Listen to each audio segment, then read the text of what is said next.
With Draupadi by their side, the Pandavas made their way through the streets of Kampilia, the capital of Panchala, leaving behind the grandeur of the royal court and the lingering murmurs of astonishment and fury from the assembled kings. Arjuna had won the challenge, proving his unmatched skill, and Draupadi had chosen him as her husband. But fate had other plans, ones that neither she nor the Pandavas could yet foresee. They walked in silence, their disguises as Brahmins still intact. Arjuna, though victorious, was troubled. He had achieved what seemed impossible, and yet he was unsure of how their mother Kunti would react to this turn of events.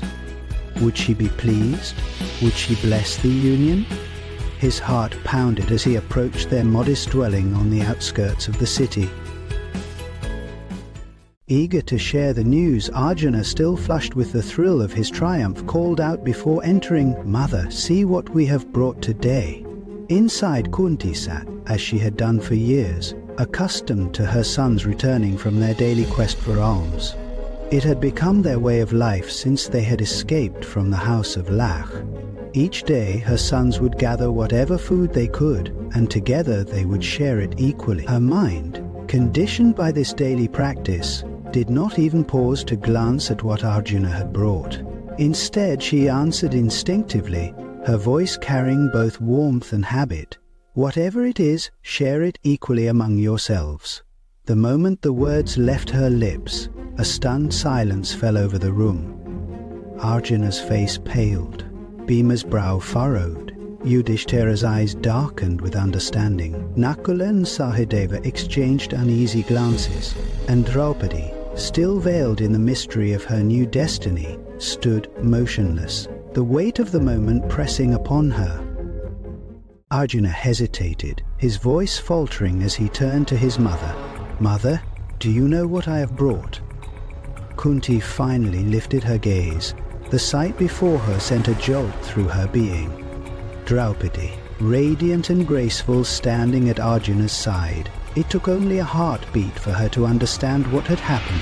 The Swayamvara, the impossible challenge, Arjuna's victory, Draupadi's choice, and now her own words, spoken in innocence but bound by the weight of Dharma.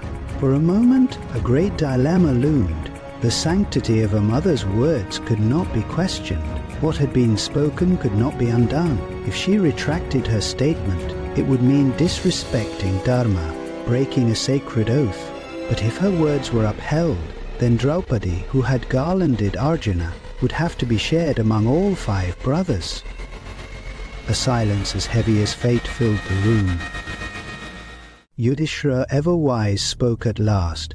Mother's words must not be taken lightly. Her decree was not made with intention, yet it has been uttered, and Dharma must guide us now. Bhima clenched his fists, his protective instincts warring with the unfolding reality.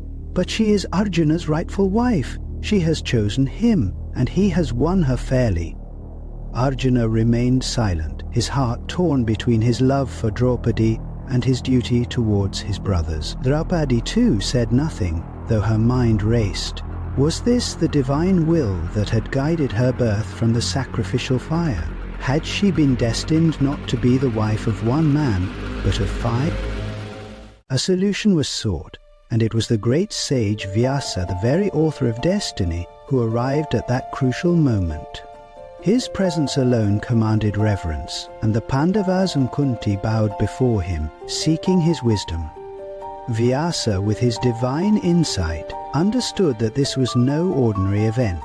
Draupadi's fate was intertwined with the cosmic order. He revealed that in her past life, Draupadi had performed intense penance, praying for a husband with 5 qualities: righteousness, strength, archery skills, charm and wisdom. Lord Shiva, pleased with her devotion, had granted her boon, but in her mortal life she would not marry 5 different men. Instead, she would be given 5 husbands in a single birth.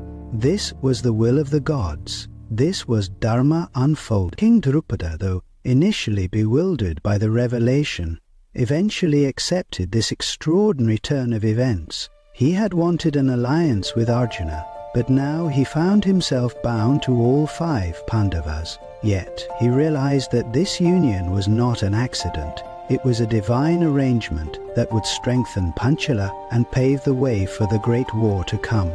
Thus, Draupadi became the wife of all 5 Pandavas, a marriage unheard of, yet sanctioned by destiny. But not all were pleased. In Hastinapura, the news spread like wildfire. Duryodhana seethed with fury. The Pandavas whom he had believed dead in the house of Lak were alive and thriving. Not only had they survived, but they had gained an alliance with Panchala. His mind burned with thoughts of revenge. The fire of his jealousy, once smouldering, now blazed uncontrollably.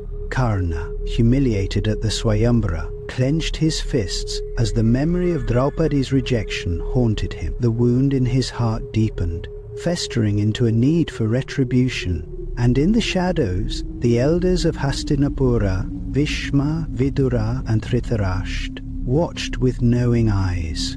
The return of the Pandavas would change the course of history. Thus, with Draupadi as their queen, the Pandavas stepped onto a path that would lead them to both glory and suffering. Their exile was nearing its end, but their trials had only just begun. The wheels of destiny turned, setting the stage for a conflict that would shake the very foundation of the world.